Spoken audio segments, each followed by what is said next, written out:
All right, we might go live right away.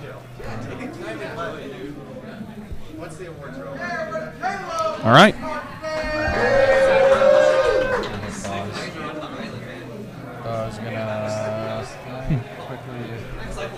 I think we're live.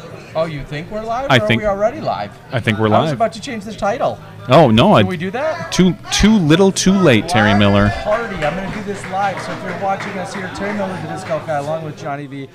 Block party, glass blown, open. Wow. Show, podcast, wrap up, whatever. Yeah, well, we got Eagle here, which is why we just wanted to get going right away. Yes, I guess. Welcome, everyone. Glad you guys could join us. We're here at the Dynamic Disc retail shop down at, I believe, 912 Commercial Street, saying hello to everyone. We're going to have Eagle McMahon join us in just a second here. We wanted to get things going. We're going to talk with a number of guests that come in and join us tonight, and then we may be able to get out there and enjoy a little bit of the block party that's happening, like just a few feet behind us. Yeah. So, if you're good with that, I'm good with that. Johnny, do you want to interview Eagle, or should I? No, you know how I interview people. That's not my part in this game. All right. All right. Here. Well, then we'll have Eagle step in. Spoiler alert: he did really well this weekend. So if you don't want to know all the details, then you shouldn't be watching. Oh no, spoilers! Spoilers. I know how you like to help and make sure that everyone knows about spoilers. Welcome, Eagle. Man, congrats! Right up here into the mic for us, buddy. We were screaming almost in the booth as we were watching this unfold. How does it feel? It feels really great, but it's not the best feeling I've ever had. I'd say I'm reserving the best feeling for my first World Championship, but as right now, Vegas feels like a bigger win just because I got the monkey off my back. But this one was really special because I was able to come down the wire and clutch up at the end to beat Ricky, which he's been known to do that lately. And of course I was nervous in the back of my head because I've had situations like that with Ricky before. To give him a taste of his own medicine felt really due. All right. Australian Open, is that Aussie Open? Is that kind of what you might be referencing, where maybe the tables were turned the other way? Mostly that. There's been a few other events too. All right. Congratulations, of course. A pretty chaotic final round. I mean, you went into the round with the lead, and then we saw the scores kind of bouncing everywhere. How aware of the scores were you? Do you pay attention to that? I try. Every round I've played this year, I've done my best to not think about the scores. But of course, with the leaderboard right there and it coming down the wire, it was you kind of had to know what the other players were at. And I don't know. I think the time where I really knew was on hole 16 when I went for the island. There's a little strategy to be had there, because if I threw it out of bounds, I was going to be down one. So I thought about laying up, but I can honestly thank Simon for taking the hyzer for me. It was almost at the end. Looking back, it was actually like teamwork. I know Simon was out of it at the time, but he kind of showed me what the wind was doing on that hole and even the next hole, taking the wide hyzer. So I don't know. That's Team Discmania at its finest right there. I'm not about to go ahead and compare you guys to some NASCAR teammates, but yeah, in NASCAR, I think they bump or rub or draft or something, and maybe you guys did just that. He was kind of helping you out in a sense. Mm-hmm. You never thought there would be a NASCAR reference to you today, did you? No, I didn't. Either did I. Okay. Gosh, I don't think there's ever been a NASCAR reference in my life. And to be fair, I don't know anything about NASCAR, but I think that happens with teammates. But anyway, so Simon takes this big hyzer on 16. We saw him do it during the first round. He parks it. Second round, he goes OB, makes an insane putt. Third round, he takes it again. Had you practiced it? I think that's my biggest question. No, I did not practice it.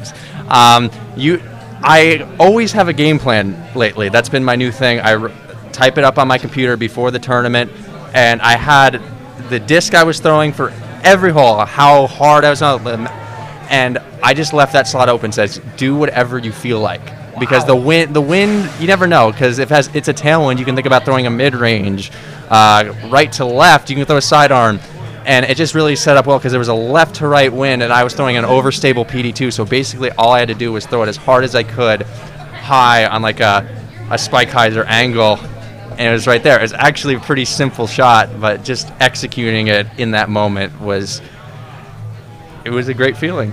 Wow, it is pretty incredible. Now the hole, I think, measures from tee to pin at 360, and you're taking a totally different route as we just discussed. What kind of power does that feel like you're throwing that at? I talked to Simon immediately after I threw it, and he's like, it's a pretty simple shot. All you have to do is throw it high, hard, and spiky, and it should land on the island every time. And I'm like, yeah, it's kind of true. It's a pretty tight line, because if you pull it wide, you could hit the trees, or you can easily come up short. But I don't know. I just felt like the right move at the time. And okay. Well, I have to admit, Robert and I were both thinking, did he actually practice that shot? And you've answered that you hadn't. I've thrown it in the past. Sure. Not this year, but before. Okay, so that wasn't the game plan, but you stepped into that moment, and that's what champions are made of, is stepping up with the pressure, knowing that you have someone like Ricky Wysocki, Drew Gibson right there.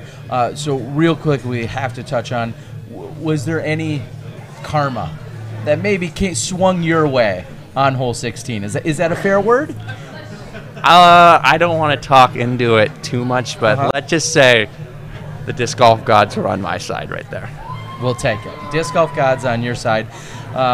Anything you want to share with us? I know they're about to do the award ceremony. We're here in the Dynamic Disc retail shop right now, and you graciously said that you could join us if we could do it real quickly. They're going to be giving away awards. Anything you want to say to everyone? I just want to thank my dad for coming out. I mean, he was at Vegas too. So far, I've gone first, second, first at all the big events that he's been at this year, so that's really cool. Friend Claire for traveling with me. My grandma was watching. My grandma and grandpa watched the entire round, and they were bawling their eyes out when I won. So just the support I have back home, Colorado, it's really amazing, and to be sitting here right now just feels like a dream come true. All right. Well, we're going to let you go. Enjoy your time. Hoist that beautiful glass blown open trophy above your head, and we wish you the best. And we're going to see you. Where are we going to see you next? I'll be playing next weekend at Nick Hyde Memorial. Okay, Nick Hyde Memorial. He's going to head down to Texas, and then we'll likely reconvene. We'll see you more on the next national tour or pro tour stops. Great. All right, there you go. There's your champion again, Eagle McMahon. Keep on dreaming, guys. Your champion. 2 national tour events this year. 2 national tour wins. You have to ask the question, could Eagle McMahon possibly go undefeated in the national tour this year if he keeps playing like this? I'd bet against it, but the way he's playing, he's a perennial contender. Absolutely. So what a great performance, what a great show that he's put on, as well as the rest of the players. We'll see who's in and out throughout the duration of our podcast here tonight, see who we can catch up with, get their stories from the weekend.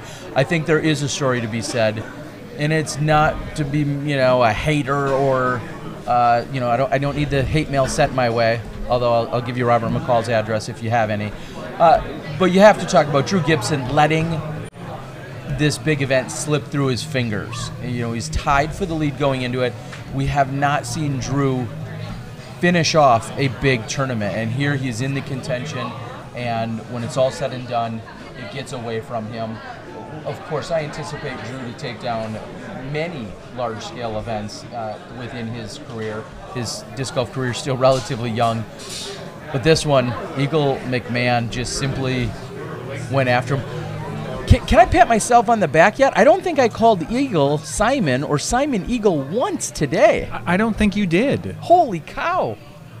I'm truly astonished because they were on the same card, and that's the most common time to do it is when they're on the same card. It's very easy then to slip up, but nonetheless, a great performance by Eagle and by, again, the rest of the card. Somebody had to go out and get it, and today that in fact was Eagle. So yeah, awesome what a performance by a lot of different people. What a great way to watch the MPO and the FPO. Yes. I mean, we had a battle for the FPO right down to the 18th hole. Yes, very tight and competitive. Paige there. was up by 2 going into 18 or 1? No, I think she just had the 1. one-stroke advantage. And then Lisa unfortunately hits that early tree. Paige was able to push it hers most of the way down the fairway to that gap And then she ended up being able to just lay up at the gap. Lisa, her second shot goes OB, which basically right there sealed it for Paige. But what a contest. And being able, from our perspective, being able to switch back and forth on the fly, what a great way to have this weekend. Yeah, and so as we talked about on the broadcast earlier, countless times, not only is this a tournament, but it's an entire week-long event of dozens of things taking place. Tonight's block party is highly anticipated. Literally a couple blocks just behind us here on Commercial Street are entirely blocked off. They've got barricades set up, so people are out there as vendors. People are out there enjoying themselves with food and beverage, and thousands upon thousands of discs and other disc golf equipment and supplies. We're right here inside the Dynamic Disc store. Everybody, it's such a great follow-up because I think of last year. Final round got canceled. Everyone kind of had to scurry. They still wanted to have the block party. We were ultimately shuffled into the auditorium where we were during the opening ceremonies. Tonight, not needed. It's just gorgeous outside, and everyone's going to be able to partake and enjoy the action. Johnny, are you lining up what I think you're trying to line up, possibly? Possibly. We're going to see. I'll go ahead and spoil it. I don't Johnny might be able to attempt the idea of walking around a little bit with a portable camera of sorts, technically his phone, and so we might be able to give you some additional shots from around the madness that's taking place here. We don't have all of our camera. I haven't even seen our cameramen come back yet today. Gary, Chad, and Rick, who did great out there for us. I haven't even physically seen them. We rushed right down here, so all of our equipment's not even here. But if Johnny can roam around, he might be able to get some action from around the It's going to be really tough. I'll say this. They've got a separate Wi-Fi for us, but I think it's one pipe. There's a lot of people on it, and I don't know if I'm going to be able to do what I really want to do. But you know what? It doesn't hurt to give anything a shot. All right. I'm going to mute that. I'm making a quick post on social media. Sorry, a little bit of chaos. Yeah, good. Perfect timing. Matt Kruger's back. We're going to have Matt Kruger. Sorry, as soon as sorry. Yeah, not going to work Kruger here. Is going to step in here. Look at that. No, not going to work like this. All right, let me get out of the way. All right. And I just had to make a quick post or two. Matt, go ahead, throw these headphones on. You can look cool like Johnny. Oh, I look so cool. And can I figure out how to use headphones? I know, headphones are... Right. There it is. Nice. I've never used these. That's all right. That's all right. All right, joining us now, Matt Kruger of UDisc. Do you get 50% of the accolades, or 60 or 90 for UDisc? For what part? We'll give it to you. Matt Kruger, a co-partner or partner and co-founder of UDisc and UDisc, the UDisc app. Welcome. How you doing? Pretty good. A little tired, a little sunburnt, but had some fun. Yeah. I've had my sunglasses on the whole weekend, as you can tell. So, UDisc Live, again, when we talk about it and give constant praise and accolades, 50% of UDisc right here. Josh, who's over probably in London right now.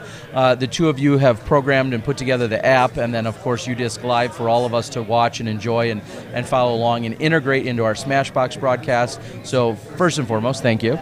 Well, you're welcome. The whole world thanks you. There's no doubt about that. Where were you, and what were the functions you were performing this week? I was just kind of here to oversee things and just enjoy GBO. I wanted to come. It's only about an 8-hour drive for me, so I didn't even decide to come until Monday. Okay. Dan was already coming. He's another guy that helps us a lot. I'm sure that many people that were here this weekend saw Dan or talked to Dan at some point. He was the one getting all the scorekeepers for the cards. So we actually only missed, I think, 2 cards the whole time out of, what would that be? There was 46 per day times 3, and I'm bad at math. It's like 158 yeah. or 48, 158. Something like that. Yeah, 38. Yeah, so we did really well on that front. And I was just kind of there to make sure that things went well and to also be here. Like I said, I've never been to GBO, so this is my first time. Did you have to get out of snow is the first question coming out of Minnesota? We had like 22 inches 2 weekends ago, but then it got in the 60s and it all melted. Okay. So you were down here helping orchestrate, coordinate everything that was going on from the UDisc Live perspective. I'll stand down for just a moment. Whenever you hear the yelling and cheering, that is because every player that won their card today that comes in, they actually get a separate prize just for winning their card. So something to play for on that final day, something to be super excited about. And when you do come in, you let them know that you're the winner, and then they announce it to everyone in the store, and then there's a loud applause. Yeah, we just got here for the first time. I've actually never even been to the store until right now. So this is. What do you think? It's pretty cool. Yeah, I mean, it's definitely kind of an open floor plan. I haven't watched tons of videos from them inside the store, so I wasn't completely sure, but it's kind of cool. It's kind of like a disc golf paradise. It is. The fact that we actually just pushed aside a few of the lost and found discs, so I apologize if you're waiting to dig through the lost and found area. There's couches, there's a chair or a TV right behind us where people will be able to watch. There's beautiful pictures up everywhere, and then walls upon walls of every trilogy disc you could possibly want. Oh yeah. It's pretty good. I was holding an EMAC Truth a few minutes ago, and I might come back tomorrow and pick it up if I have time. There you go. What would you say was, let's start with a challenge, if there were any, and I honestly don't know this answer.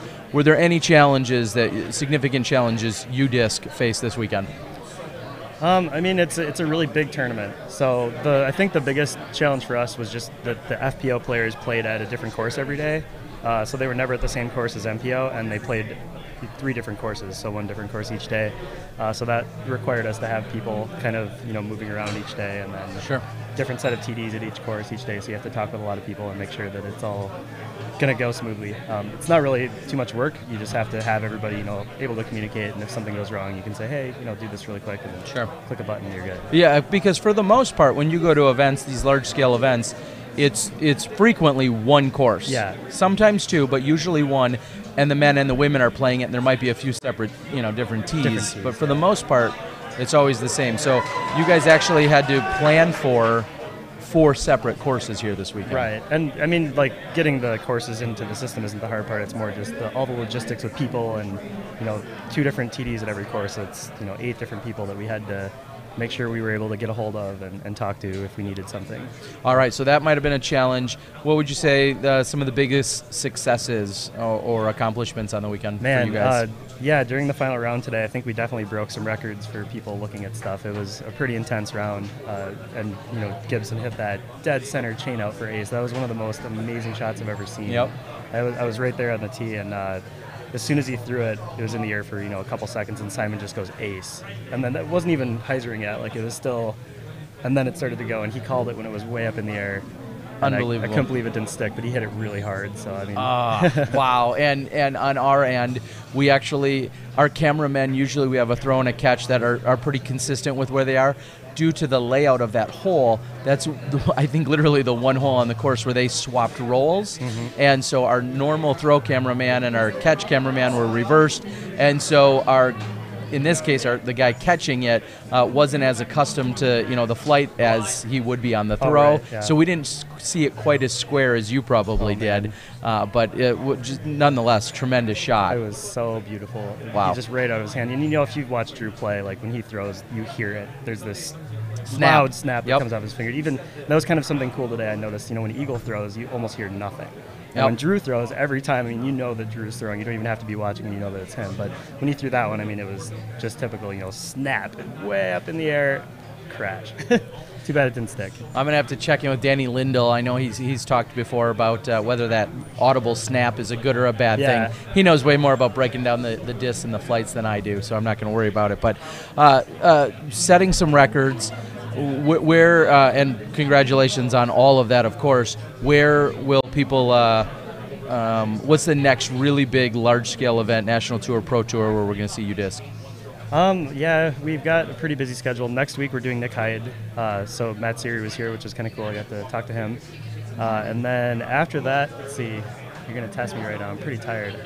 Probably the Pro Tour. I'm sorry, Beaver State Cup. Fling, or I'm sorry, Masters Cup. Masters Thank Cup. you, yes. There Masters Cup, that West Coast swing. Yeah, there might be another one in there. Well, next weekend, and then the following weekend is the Women's Global, and then you're going to go to probably have the Pro Masters Cup, and then the weekend after will be the San Francisco Open, and then 2 weeks later will likely be at Beaver State Flings. Yep, so. that sounds right. Okay.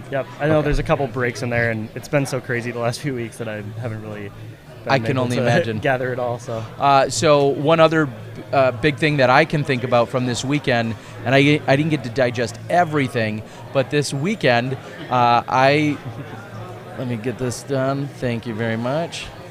Thank you. This weekend, another thing that you guys added on the fly, and I'm sure it's been requested for a while, and you guys made it happen. You can go in and individually select your favorite players to kind of keep track of separately. Yep. Yeah. Explain the feature. Well, it's just a favoriting feature, so you can click on a little star button. So you go click on a player, it'll show you their little drop down of their scores. There's a little star button right there, and if you click them, it'll add it to your favorites list, and they'll bubble up to the top of the scorecard. So if you just want to follow, like for example, I just kind of for fun, I made all the Minnesota guys that are here. Since I'm from Minnesota, I wanted to have all. I think it's just 4 of them. I wanted to have those guys on top just so I could always see how they were doing. Awesome. And we want to make it a little bit more advanced eventually, so that it can do a few more things. Is there a limit to your favorites? How many you can have?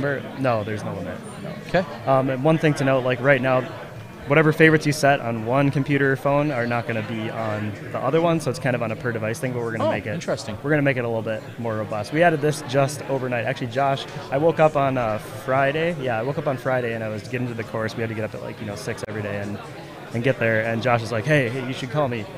And I was like, "Okay, hold on. I've got to get to the course, and I'll call you then."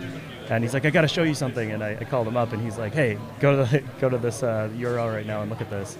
He's like, "You're going to like what you see." Because this is something that's been on our list since before the very first time we even did this. We wanted to have that from the beginning. We just didn't have time to do it. So hopefully it's useful and people like it, and please feel free to give us feedback. It's definitely useful because I clicked on it and I didn't realize I'd clicked on it. I was getting really frustrated at myself. I'm like, why aren't my scores sorting correctly? And I had another name. I had accidentally clicked on an FPO player, and her name wasn't shuffling in with all of the rest of the numbers. And I'm like, what's going on? And then Robert McCall reached over and said, "Oh, you favorited her." I'm like, "Oh, that makes perfect sense." Nice. So good. It was absolutely working the way you wanted it to, and I didn't realize I was utilizing the feature already. Ollie Axmark, I believe you're from overseas, but yes, this is in fact UDisc Matt Kruger, who I always mispronounce as Matt Krieger. This is a big but this step is here. Matt Kruger, and pronounce Josh's last name, who's in London. Josh Lichty. Josh Lichty. Yep. So you heard it here. So this is Matt Kruger, and Josh Lichty is over in London. Now, nosy question. Is he over there on an assignment or what is... Josh is over there, but he's not always over there. No, he's from Iowa. We met in college, actually, so maybe we've really never told this story too much, but we were both computer engineering majors, and we met through a bunch of friends. We started, taking the same classes, and we did homework together, and that was kind of, we were always working on projects together even back then. So this is way before UDisc. And then he's over, anyway, getting distracted. No, you're good. He's over there mainly because him and his significant other just wanted to travel a little bit, and then they lived in Germany for a bit, and her parents are Swedish and Finnish, so she can speak some Swedish and a little bit of Finnish, which is why he was actually at the Remax Open last weekend, which was the first European event that we did. Yes, first international event. Yep. Congratulations on that as well. Yeah, it was fun, and it was cool that Josh was able to go and actually be there in person, and kind of make sure it all went well, and maybe learn a little bit of Finnish and try some good food. And awesome. All right. Well, it's scary to think the two of you have this long history. I think of like Johnny V and I, who've had this long history, and then here we all are trying to do our part to further the sport. And I'll echo what's said on the board, and you've probably heard me say it before. UDisc and UDisc Live, but the app in every capacity is truly revolutionizing how people are able to consume disc golf. And I maybe have told you that many years ago I literally drew up like these ideas for a live scoring app, and within 6 minutes you guys would probably program circles around whatever my concept was all those years ago. And it's amazing to see the development and again the integration into Smashbox and the integration in everybody's lives, not just us, but it's been really awesome to see, and we appreciate it. Thank you. That's very flattering. Well, I'm going to let you go. I know you got some action to partake of. Yeah, everything else going on. Block Party just time to get rowdy, maybe. Yeah, I Or might something. get a Will you drink. get rowdy? Yeah, probably. Well, good. That's exact the answer I was We'll hoping see, though. for. I might fall asleep first. Enjoy some of the night, enjoy the action here, and then you fall asleep and then have that little GBO hangover, as we like to Sounds call good. it. Yeah. All right. Thanks so much. Thank you, Terry. Matt Kruger from UDisc, him and Josh revolutionizing the sport of disc golf and how we view it and consume it. Thanks again. Have a good night, buddy. Thank you. All right. We'll see you out there. And Johnny V is going to rejoin me here briefly, and then what we might do is send Johnny V out to see if he can grab a few more of the people that we're looking forward to talking to. Probably Matt's sunglasses. I'll take any questions that you guys might have off the board. Hey, Dan. Good to see you, buddy. I'm going to squeeze in here. Just want to take any questions, anybody off the board. Again, they're actually doing the award ceremony like As we speak, I took a couple pictures. a long circle 2-putt away from here, just outside of the DD store.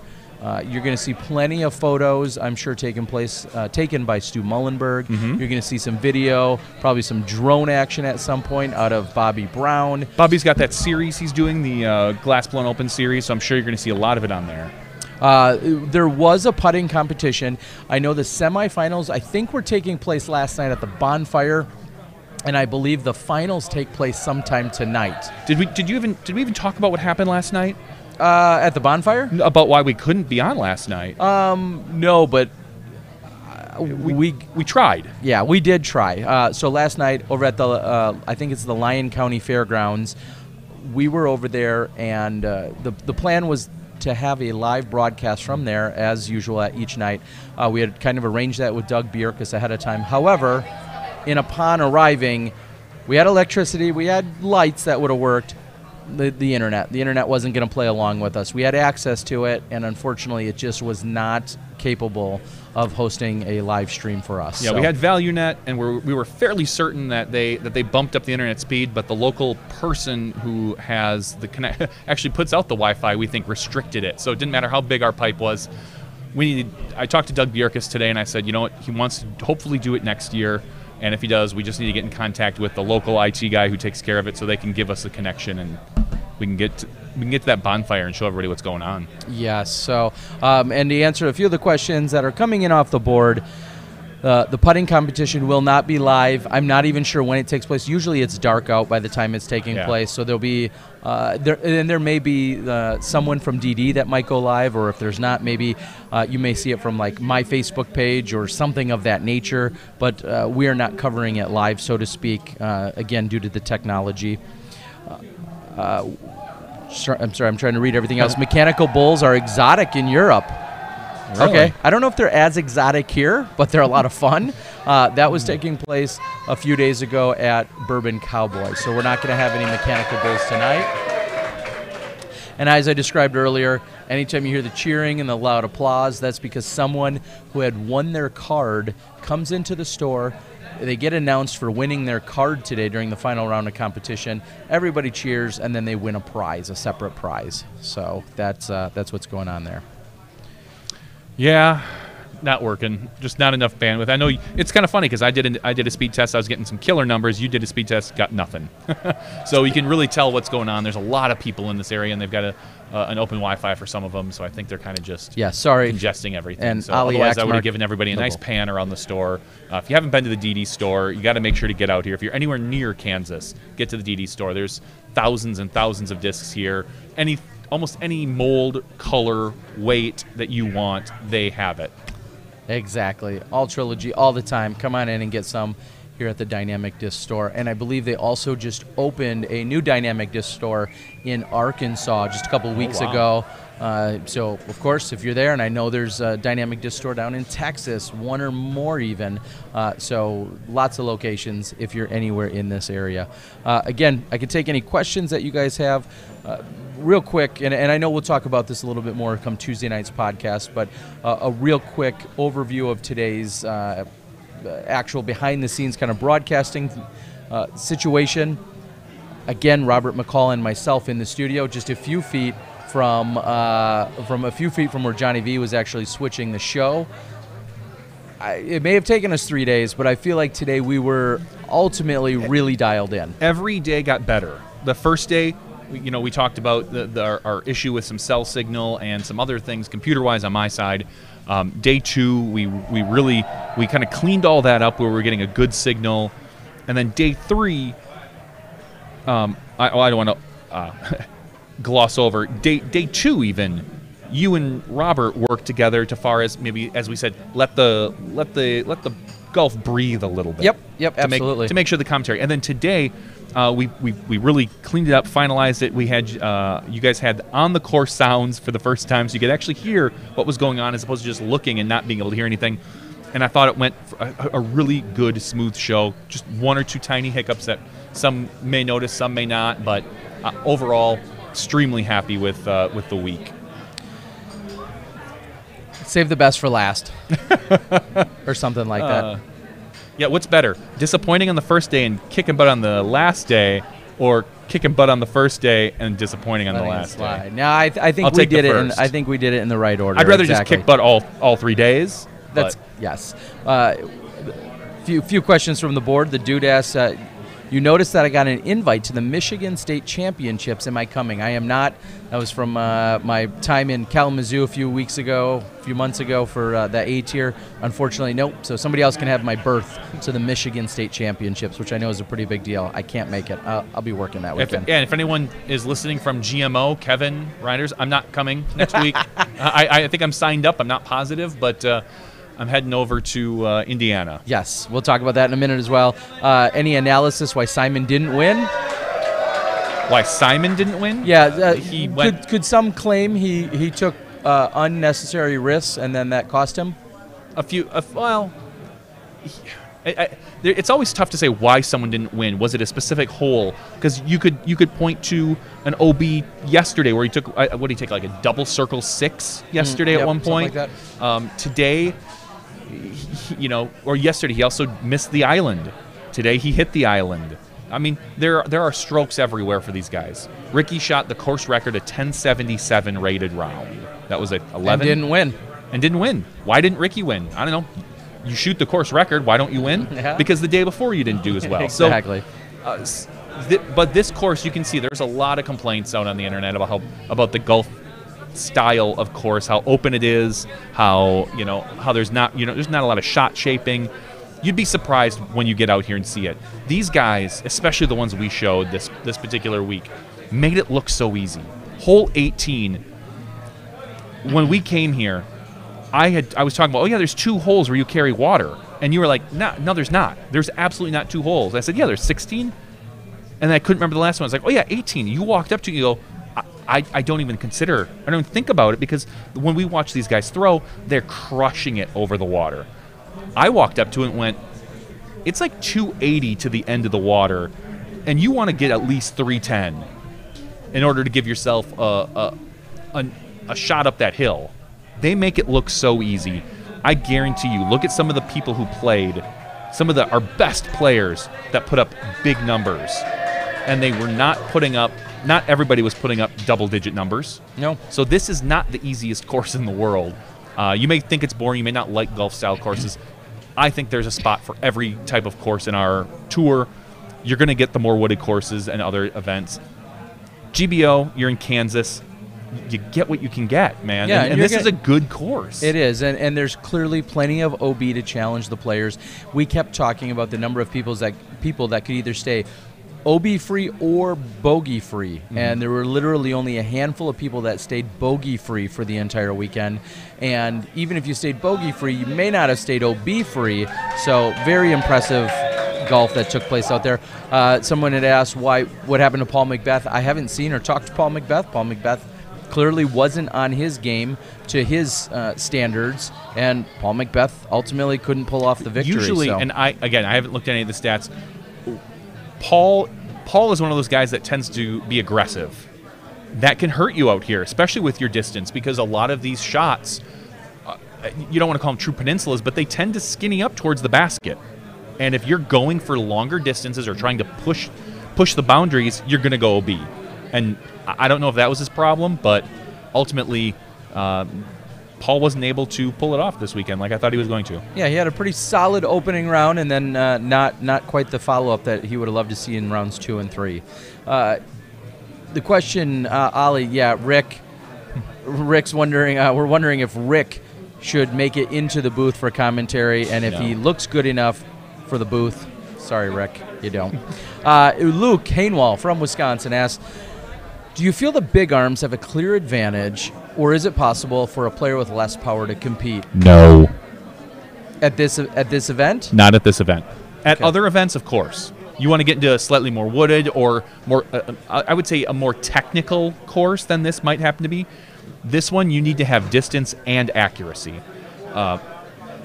Even if I hit every putt inside the circle, I still wouldn't win this event. Sure. If I hit every putt inside circle 2, I couldn't win this event because I can't get there in the number of shots these long arms can. It just can't happen. There is no doubt that there was I don't even want to call it quite a premium, but one could say a premium on distance at this event because there was a little less technicality from trees. But I don't know. I agree. Distance certainly helped you here. You weren't going to win it if you can't throw 400 feet whenever you want. You can't win here with how strong this field is. Simon, Eagle, Drew. Look at your, and Ricky's no slouch when it comes to distance. He's not in that conversation when you're talking elite distance. He can throw far. All our top pros can. But look at those 3 guys, and you'll see why they're up at the top. Because they throw far and they throw accurate. Kyle asks, are you on Skip Ace? How did you do? I am on Skip Ace. I have not looked at anything as of recently. How did Double G do? That's really the question. Before I click on the button to know how I did on Skip Ace, me finding out how Double G did, I know he was not helping my cause at one point, but I think he bounced back. So that would be a question to look at in a few days. Yeah. You want to know the best part about it? I can't remember if I made my picks. And I run the site. I planned on making them Man, this if they week. only had an email reminder. And I know, I'm working on it. I planned on doing it. We ran a Skip Ace event this week at the bar, and I was so busy doing 1,000 other things that it just literally slipped my mind. Yeah. And I was like, oh, yeah, I should probably do that. Now, granted, I'm not eligible for any big prizes because I run the thing, but I do like to, be competitive. Compete and play. That's why I created it. All right. Rick, I thought Double G would smash this course too. Maybe it's just a little bit of, he's still shaking off the rust, or maybe he just wasn't as focused as he wanted. I don't know. I'd love to. We need to have him on the show pretty soon, and we can talk about that. We certainly will. Rick says we'll see you in a few minutes. Certainly we'll see you here soon, Rick. And again, quick shout out yet again. Rick Cushane, Chad Inman, Gary to the O, out running around on the course. It was my first time not being out on the course with them in any capacity, being in the booth with Robert McCall, but those guys worked very well and independently to get out there and get as many shots as possible to try and get steadied up and ready for the next shot. There's a lot of conversation always about post-production and being able to run around and grab shots that you need from when you're with the camera. When you're dealing with being live, it adds a whole additional element in terms of being steadied and ready to go. So those guys were out there killing it, and we really appreciate it.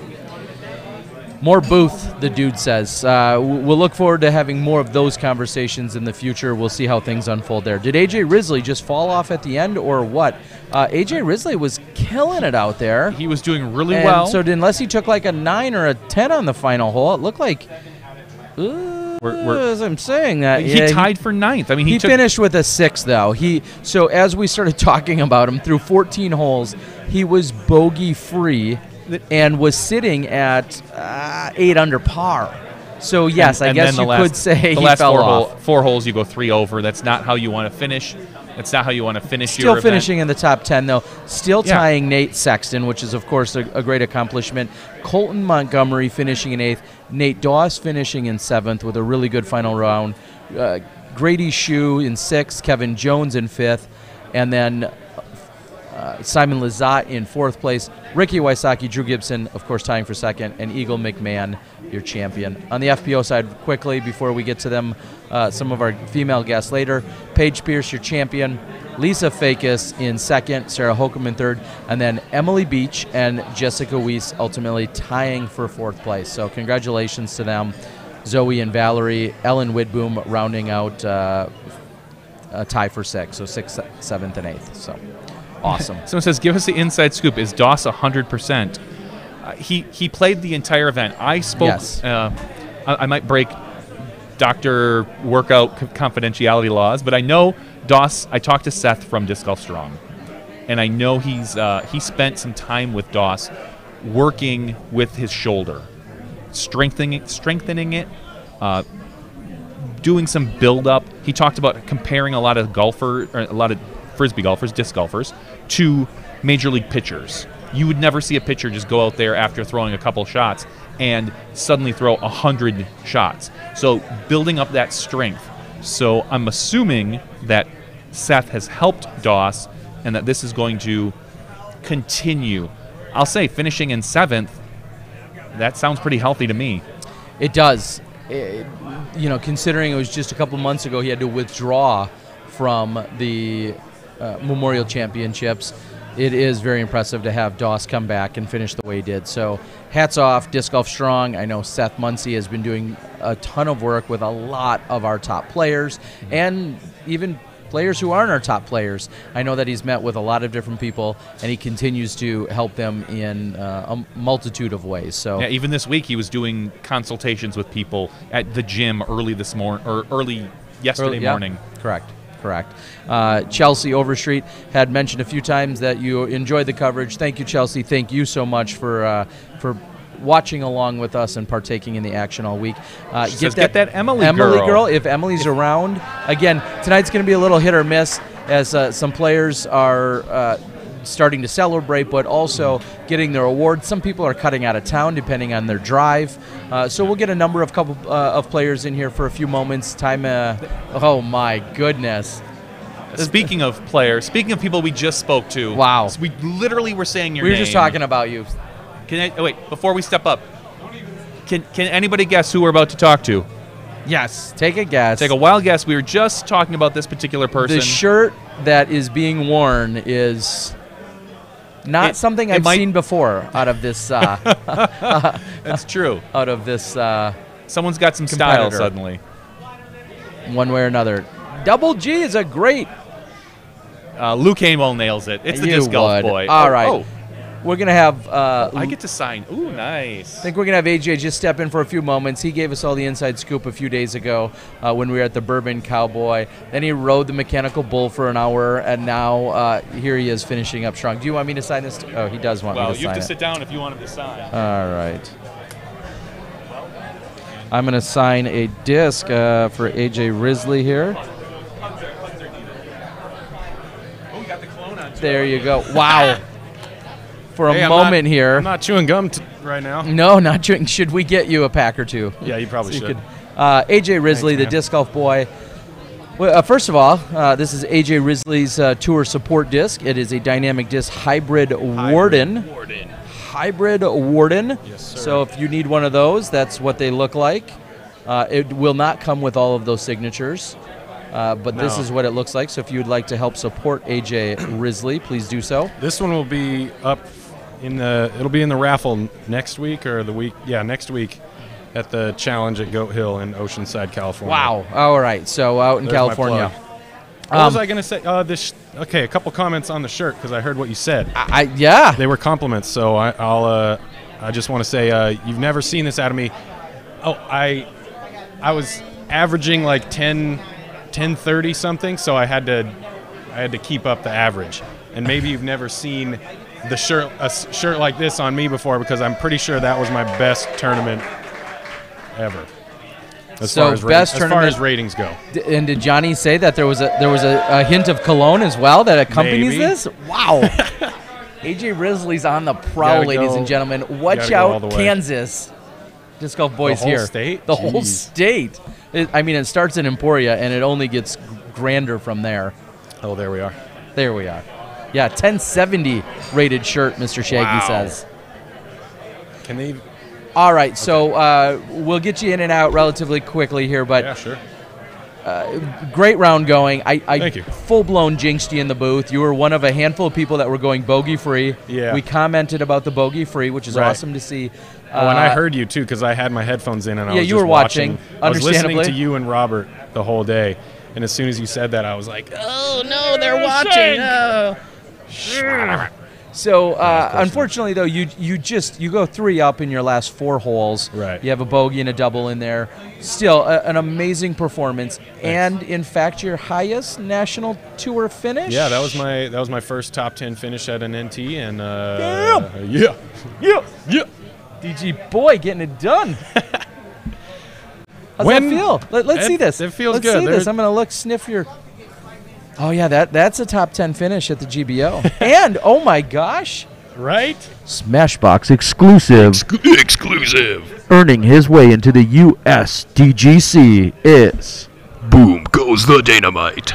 AJ Risley. Yeah. boom! USDGC invite. Oh my gosh. Congratulations on that as well. Thanks. That's got to be what I think the kids call them #life goals these days. I guess, yeah. Right? Hashtag Earned your Frolf way goals. right into the USDGC top 10 finish. Yeah. Nice and early too. That feels Oh yeah, my it gosh! feels good. How much Waffle House is that tomorrow morning?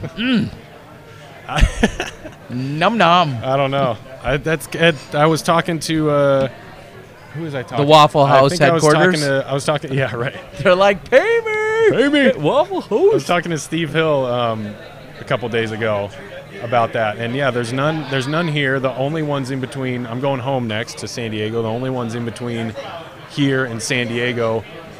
You'll own. There's a couple in what? Nothing. There's a couple in Phoenix, Okay. and then after that, I'm gonna be in a drought for I think I counted off 11 or 12 weeks. So that's brutal. So it's brutal. Okay. Well, your dad is out on the board. Your dad's also your #1 fan. Nick Wood's taking selfies. Have you heard of that guy? I know They're that taking guy. selfies. Oh, he already took it. We love it. Dad. Your dad's on the board, and Hi, Dad. hi, Dad. He says, "Woohoo!" And yes, the Whoa, dude that's says, a lot of O's. your winnings are going to buy plenty of." I've got to ask. I don't know all of the Waffle House story. I'm not going to lie, but I will ask the one question that's so pressing. What is the Waffle House standard order when you go in and make your order? Usually, yeah. I mean, I'll get a waffle, obviously, either chocolate chip and peanut butter or pecan, wherever you're from. Root or route? Yep. Yeah. And then hash browns, covered, chunked, and I waffle on the Yeah, you decision do. of peppered or country. So there you go. Okay. And they have a Heinz 57 sauce, Oh well, yeah. which is just a little dab, few drops in the. Oh hey, That's my first ever dab. I don't believe I just did yes, that. I got to witness that firsthand. Oh my gosh. Oh my gosh, what am I doing? I don't know. But yeah, a little 57 sauce on there. Okay. Okay. Any grits ever? Yeah, I did the grits. I did the cheesy grits. I did the cheesy grits a few weeks ago. It was amazing. That's definitely a game changer. Whoa, I just got really excited. Yeah, you Who said cheesy grits? So quickly, they didn't say cheesy, but Cheese and eggs with a raisin toast. real quick, Chelsea, good call. I don't know. describe the atmosphere outside before we let you go. What's going on out there, or what do you anticipate to be going on out there as I'm Whoa. stuck behind this booth? I know. You need to get these drapes open or something, so you can. Said no creeper ever. So you can- or always. Oh. I don't know. I don't know. It's getting there. It's getting there. They just finished the awards, and so I think they're gonna start pumping up the music a little bit more. Maybe there's some cheering going on. I don't know, but they're. I think they're gonna do putting as well. Putting, I believe, is going to Oh. take place at some point here. Is that Weird Al Yankovic over there? Looks like Weird Al. Anyway. It does. You're right. No, that's Cody Kruger. Okay. So I think a putting finals will be taking place here sometime soon. Unfortunately, we can't bring you that action with what we have set up right now. I've got a few obligations myself after this too, and I know I really feel bad. They've kind of closed off the Lost and Found area as we're doing the podcast, so people keep coming up trying to get into the Lost and Found right here, and we're kind of blocking it off. And that wasn't my call. That's all I'm going to say. Okay. Well, I lost a couple discs. So parting shots. Go ahead. Tell everyone, like, subscribe, share the link, all this other stuff. We're going to have more guests, but parting shots for the world. Until we talk to you next time. I don't know, man. It's you gotta come check this event out at least once because you'll be hooked. This tournament is, and I'm not just saying that because I'm sponsored by Dynamic Discs, but this is my second GBO. I came here last year, and it was amazing. This. They keep saying this is like the highest disc golf per capita, holes or baskets or whatever. And so to have 1,600 people in this town for this tournament, you see all your, all the competitors, whether it's in your own division or the 50 other divisions that are here. You see all the shop owners. Any store that you go to, they've pretty much got, GBO competitors welcome on their marquees or their chalkboards or whatever, and you walk in and, it's like Cheers. Everybody knows your name, disc golf affiliation. Oh, yeah. But, it's amazing. So next year, come on out. You will not regret it. I mean, try to get here early because there's so much to soak in. It's just a ton of fun. Literally 2,000 pounds of fun, if not more. G.O. Gary to the O is in the house. Our camera crew has arrived here. Yeah. More cheering and applause for whoever won their card today. Ooh, so nice. that's awesome to hear as it's taking place in the background. See that? There you go. That's just it. I mean, where else do you get all that? this kind of stuff. You could have taken like 144th today, but if you had the hot round on your card, you're getting applauded. Right.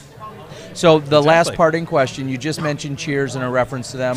This might fall on a few of our deaf ears, on a few of our younger viewers. Oh my gosh. Who is the Ted Danson of disc golf? Who's the? Oh gosh. Like that's a the great lovable question. bar owner, however you describe him, borderline womanizer. So maybe we'll leave that part out. Who's the friendly bar owning Ted Danson? I would say Chris Sprague. Chris Sprague, good answer. That's not a bad answer. AJ Risley, Disc Golf Boy, we love you, man. Thanks. Thank you, dog. great finish. Sweet We're going to tea. speak to someone who finished Bear. higher than you did. Oh, wow. Just in a different division. Oh, yes. But Dude, awesome. she did well. Breakout weekend for her. Thank you, buddy. Thanks, Travel man. safely. Enjoy the ya. waffles. So we got to do something. Real quick, Terry, those players packs, can I do anything? Not really. I just have to go grab them. You could dig. Come on in, Emily. Sorry. You could dig around and find what he needs. They're all in there. Okay. Is there anything? Yes. All right. Does he know what he needs? Yeah. All right. So sorry about that, everyone. Hopefully we're all good to go. Welcoming to the show, Emily Beach, loud and clear right there, Emily. Congratulations, heck of a weekend. Thank you.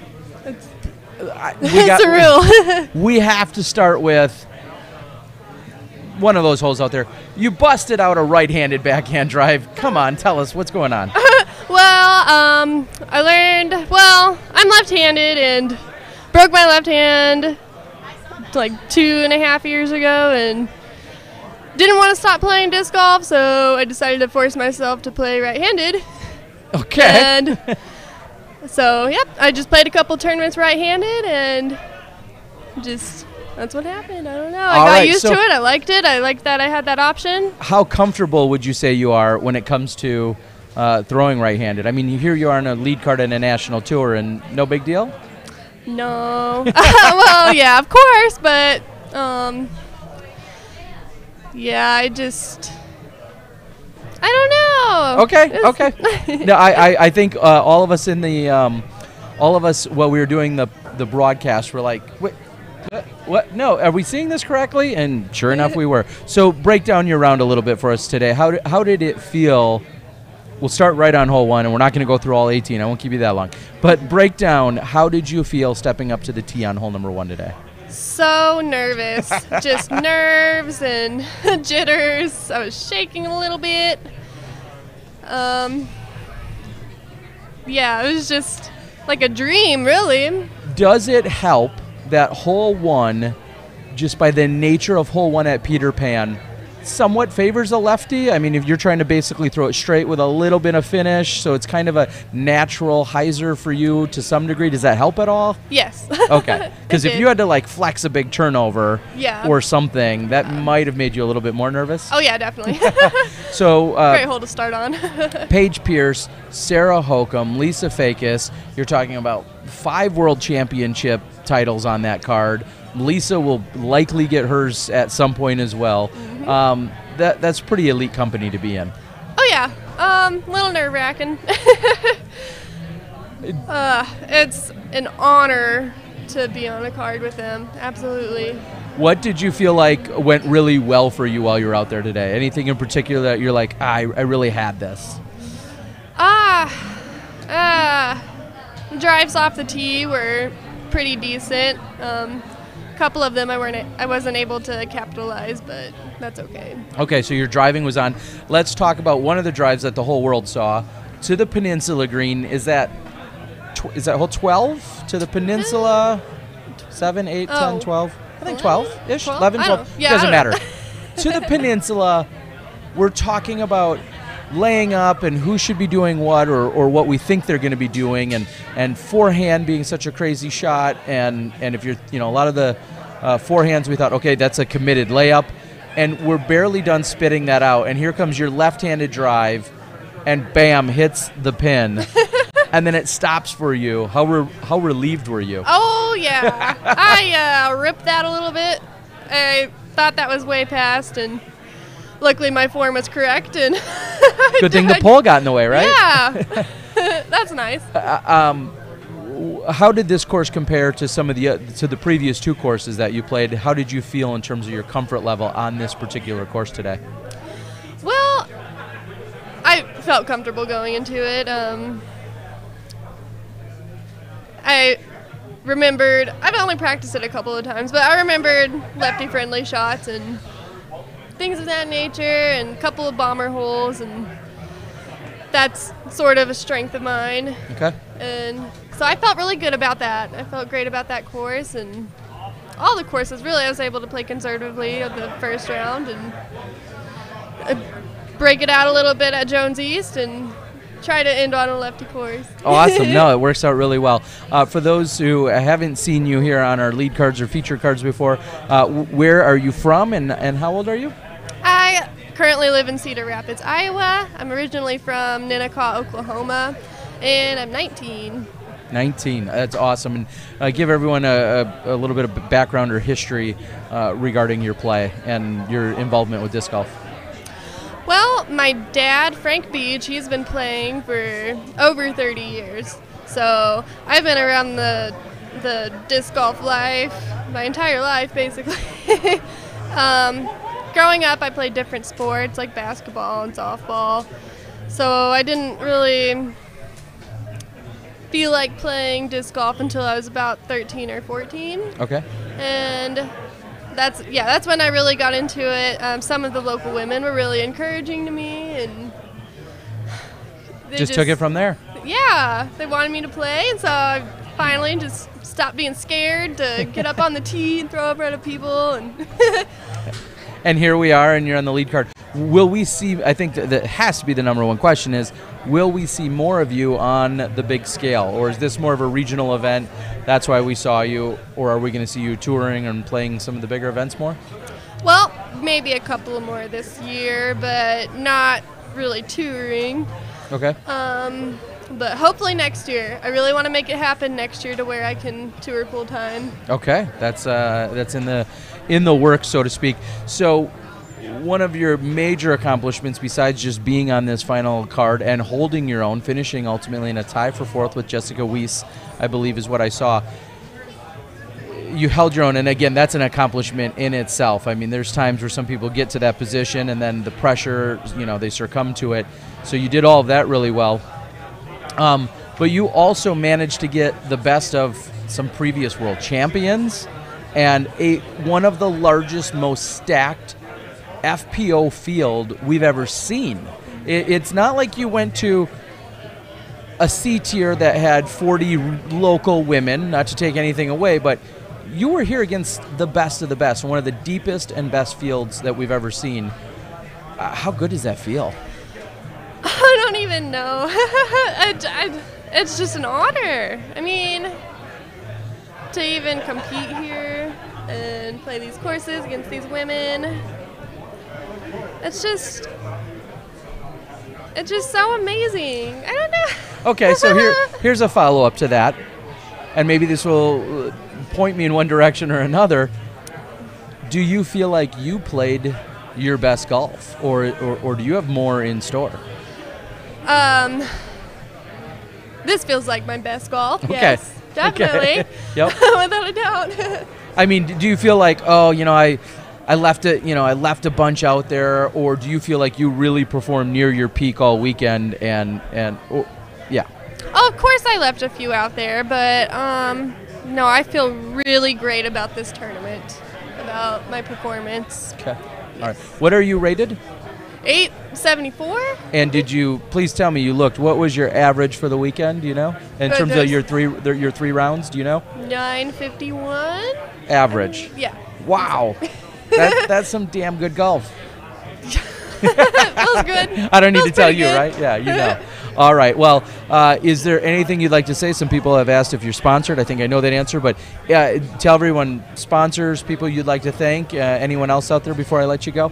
Yes. I want to thank Innova Champion Discs. They're my sponsor. I've been sponsored by them for about a year and a half now. Launchpad Disc Golf. They're out of Kansas City. And I also want to thank my boyfriend and my caddy, Kyle Dutter. He kept my head clear all week and made sure I was calm and made sure I threw the right shots and right discs. Awesome. All right. Well, I appreciate you joining us. Thank you. I'm looking forward to watching your career flourish and develop, and looking forward to seeing you touring around more, if not this year, for sure next year, as you said you were planning on. Yes. And looking forward to it. And hopefully, if all goes well, we'll be having more conversations and interviews. Yes, I sure hope so. All right. All right. High five. Thank you. We'll let you go. Appreciate it. Have a great night. Enjoy the block party. Thank you. All right. Don't enjoy it too much. You're just 19. All right, Johnny's going to quickly join us and get any updates. I had to remind Emily not to enjoy the block party too much, just remembering she's 19. Oh, yeah. This is I didn't realize she was only 19. PG 21 and up. Well, everybody can have a good time at the block party. It's in your own right. Certainly. Well, I'm glad we got legally. her on. I walked out the store, and I saw our friend Elizabeth from Ladies of the Chains. Yep. And there was a bunch of people standing around, and I said... Yep. And I said, basically, I was like, I'm looking for Emily Beach. And I started walking away, and she was standing like right behind somebody, and someone's like laughing, and they're pointing. I'm like, oh, there she is. Perfect. And then I drug her on and There kicked we AJ go. Risley out. Well, what we're going to do is I see Doug Bjerkaas, who we definitely need to talk to. He's off in the distance. Good He's luck. Officially, I know we're going to have to just grab him for a couple of minutes. But I do want to definitely have Doug in here just to say a few words when he's got a moment. I'm sure he's busy doing a million things. Of course, you're tournament director. Yeah. But we'd love to talk to him. Yeah, he's got so much going on. He does. I don't know if it's even a good idea. Oh, well, I'll just answer his questions, and he'll say, I'm really tired, I'm exhausted, but it's been great. I'll say yes. Of course. But no, we'd love to see if we can check in with him. Was there anyone else specifically that we need to make sure that we connect with? The only other person I saw out there that I thought we should probably talk to, because I said he hasn't been on the podcast all week, was Jeremy Rusko. And I snagged him. I saw him on stage. I snagged him. I said, hey, I know you haven't been on all week. And he goes, oh, yeah, good point. I said, as soon as you can, if you could step in there and just for a couple minutes. And he said yes, but there was also there's a lot of people saying a lot of things. There was about 3 other people trying to get photos and selfies with him and signatures, and he might have just said yes to get rid of me. I've said a lot worse to get rid of you, so that makes sense. It wouldn't be the first time. All right, and I think they're handing out some other awards or doing some other stuff. Doug is doing push-ups? Oh, my. Doug is doing push-ups. Does anybody know why? I don't. All right. It looks like he's being filmed doing push-ups. I'm guessing he's being punished maybe for something. Probably. And Doug's got a bad leg right now. Doug's got one bad knee. Yeah. It takes him about 20 minutes to get down about 6 steps right now. So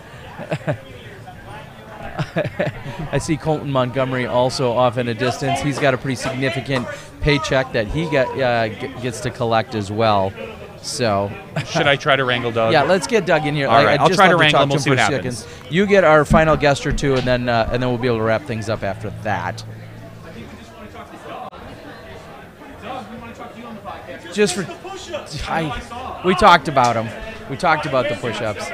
All right, we're going to have Doug join us just for a few seconds. Yes, cool one. Tina Stenitis, I saw her make a post about going to find a chiropractor today. She found one. She paid, I think, top dollar. She got one, but then ultimately had to withdraw from the event today, and she wasn't able to finish. If Doug could throw these on for 2 seconds. We know you're busy. We're just going to have you for a few seconds. Slide a little closer. I don't bite yet. Or something. And joining me now, Doug Bjerkaas, our tournament director. And Doug, you got a million things to do, so we'll keep it quick, but let's take a collective deep breath. Yeah. How you doing, buddy? I'm doing well. This is what I look forward to. Although we do have a junior event tomorrow. You too, yes. We have the junior GBO. It's a one-round event. Yep. But, second year in a row. Third year. Third year in a row. Okay. So, but no, when it comes time to the block party, when we're doing the Ring of Fire and the putting championships, it's pretty much almost over. And this has been some kind of week. It certainly has. How does it feel to know you're just 12 or 18 hours away from really being done? Well, there's cleanup and there's all sorts of other things, but how does it feel? It feels really good. I mean, our entire organization, all the volunteers, the TDs that come in to work the courses, I mean, everyone did it was a gallant effort that resulted in, from my perspective, I always see it behind the scenes, and it's not always what I think is the smoothest or the best or the biggest, but from the outside, everyone sees it and they're like, holy mackerel, that was something special. So just really proud to be a part of the Dynamic Disc family and all the hard work that Latitude 64, Westside, and Dynamic put into this, from staff to team players to volunteers. I just can't tell you how many people it takes to do this. Yeah, countless volunteers and employees and the right attitudes and the right efforts. I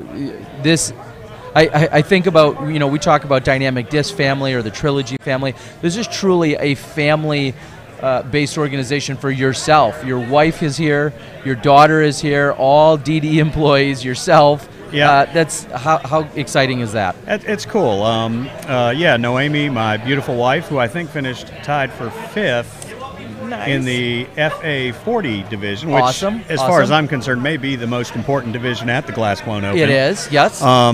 Eagle winning MPO was kind of secondary. Yep, but of course. No, it's cool to see him win, being a Colorado guy. But no, she works here, and my daughter Paige goes to ESU, and she played pretty well for not having played for a while. So it's just really cool to have family here, both real family and real family. Exactly, and our, as I like to say, hashtag Frisbee family. Everybody here, more than 1,600 people.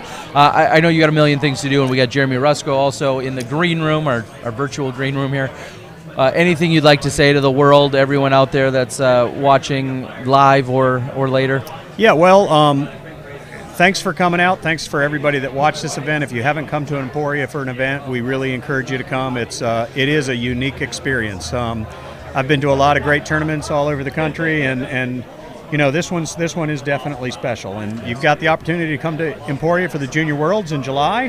That's going to be pretty cool, and we made the announcement during the opening ceremonies about the Professional World Match Play Championships, and that's going to be something really special. So did they just feel like, oh, hey, Doug, you don't work 1 billion in enough hours. We're gonna put more on your plate, and now the match play championships as well. You're tournament directing that, I assume. Yeah, and it's match play is a unique deal because it's not getting a gazillion people into one town. Yep. It's taking care of matches all over the country, which is a unique way to play disc golf as well. So, yeah, it's all good. Awesome. As long as we have Smashbox and you and Johnny V here, we've got it going on. So well, we appreciate thank you guys that. for all right. everything that you do. And thank you so much, Doug. If you guys haven't come to the Glass Clone Open 2019, registration will open soon. This is your TD and the man, Doug Bjerkaas. Thank you so much. All right, pal. Have a good one. Yep. Appreciate it.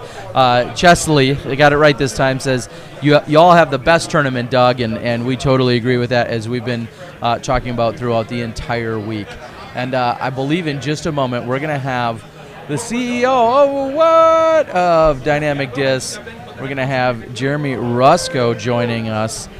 Yes. Oh my gosh, it hasn't been a week of podcasting and nightly updates without the CEO, the man in charge, Jeremy Rusko.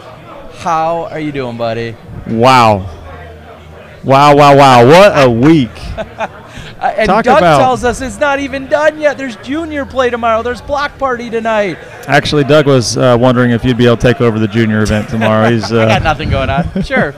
Yeah, great week. Beautiful weather. Talk about amazing competition this week, too. I mean, that was just some exciting live disc golf to watch, whether you're tuned in online on Smashbox or whether you were tuned in on the course or courses. And I got so many compliments about being able to simultaneously watch the men and the women. So you guys killed it. Well, thank you. And we talked about it in the broadcast, the only way that was even possible was because you guys had the vision and said, let's not just have the women go in the morning, let's have them go in the afternoon.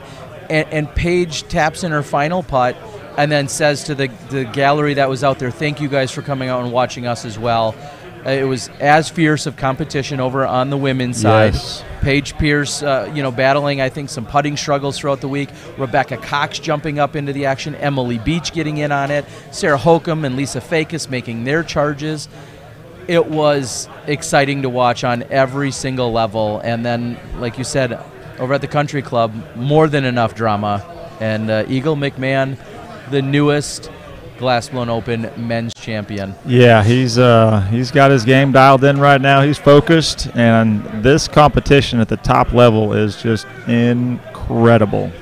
Now, we saw this battle unfold. It started with Drew and Simon at the beginning of the round. Simon fell off a little bit. Looked like Drew was that front runner, and then Eagle hung right with it, and it was just correction, Eagle was in the lead. But anyway, what were you experiencing? Were you on the course there, or where were you taking in the action? Yeah, actually today I was out on the course watching the men play. It's the one thing I don't like is not being able to support all of during the yes, exactly. But I tell you what, that's where there was a spectacular gallery out there. A lot of people that were watching. And it was exciting to see, and I feel like the Country Club makes for a great setting for spectating, for media, and it was a great weekend. It really was. How in the world do you possibly follow up the largest PDGA event in history and 1,600 plus players? How do you follow this in 2019? I don't know.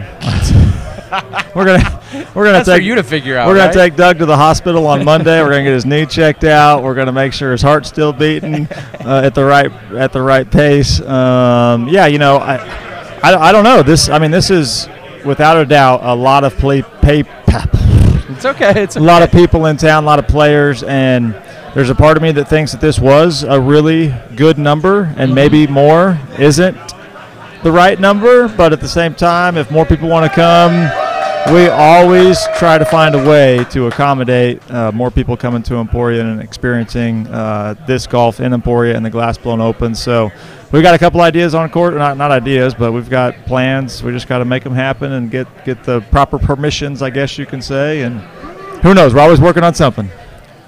Well, you have the key to the city, is that correct? That's what I heard a few years ago. They had No, I can't comment on that anymore.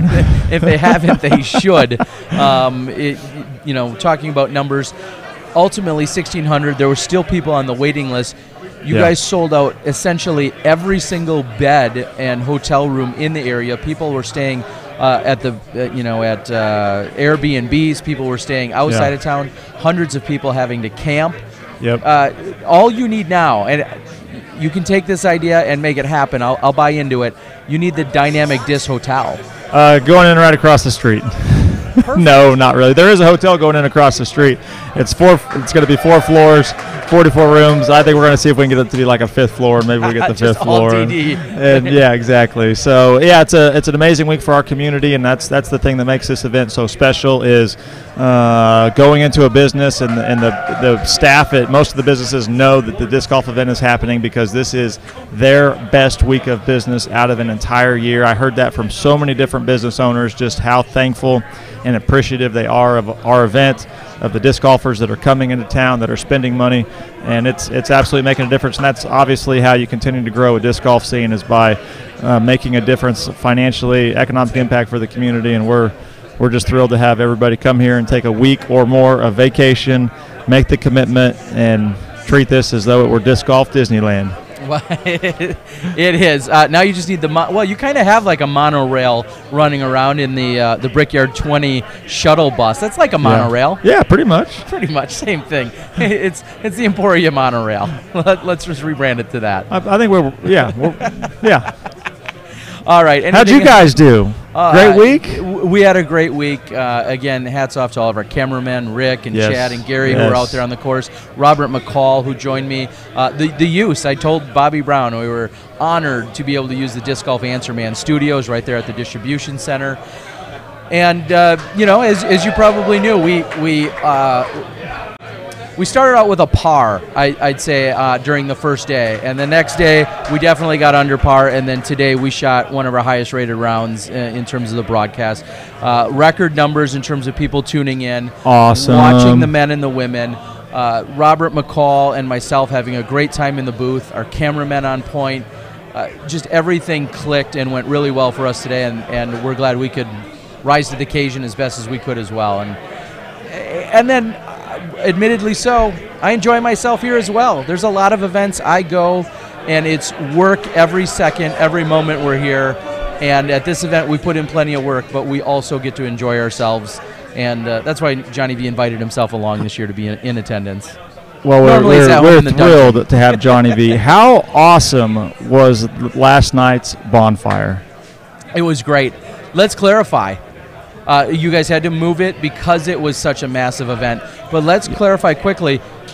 Swedish Bonfire, what's the story there, how it happens and why it happens? Well, I can't get all into I don't know all the history and stuff, but basically it's a long winter over in Sweden. Yep. There's no doubt about that. Snow's falling on the ground in October, and it doesn't melt until pretty much right about now. Okay. Actually, there's still snow on the ground in Skellefteå. Yeah, awful, and that's why they love coming here so much. But there's some old witch tales and this and that, but basically it's this is spring for them. This is like their first week of spring, and so they like to celebrate it with Swedish Bonfire, and there's a lot of history and tradition there that I don't know enough about, so I don't want to talk about it on live air. But we brought that over here several years ago with partnering up with them with producing discs for us, and it's been a very fun tradition ever since. We did it at the back of the warehouse for the first 3 years or whatever that was, and then this year at the Lyon County Fairgrounds. So many people came out to that, and I expect to see that event continue to grow for the disc golfers that come out. We got some more activities already planned for it for next year.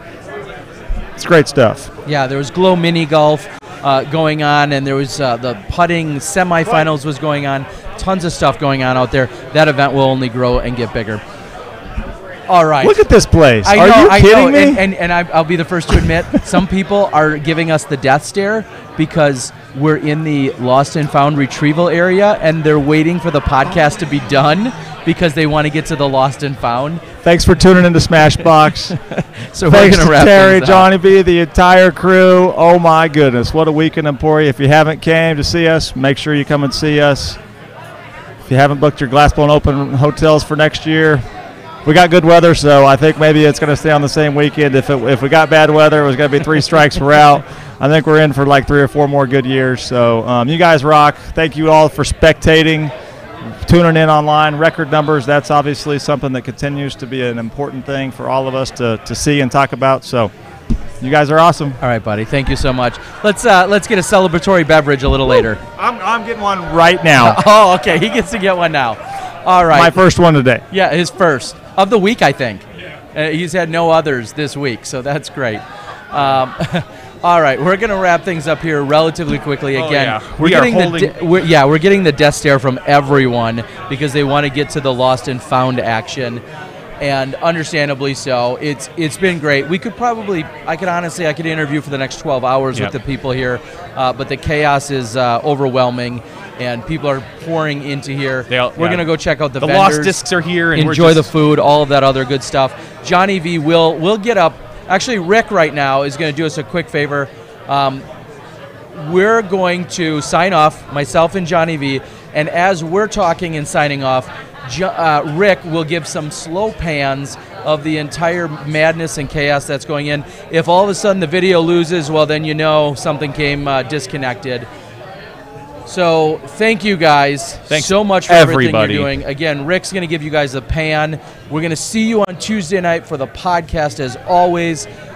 Enjoy all the post-production coverage as Rick gives you a shot of what's going on. So for Chad and Rick and Gary to the O, our cameramen, along with Bobby Brown, Cool Daddy Slick Breeze, Eric McCabe, Robert McCall, all of our guests this entire week.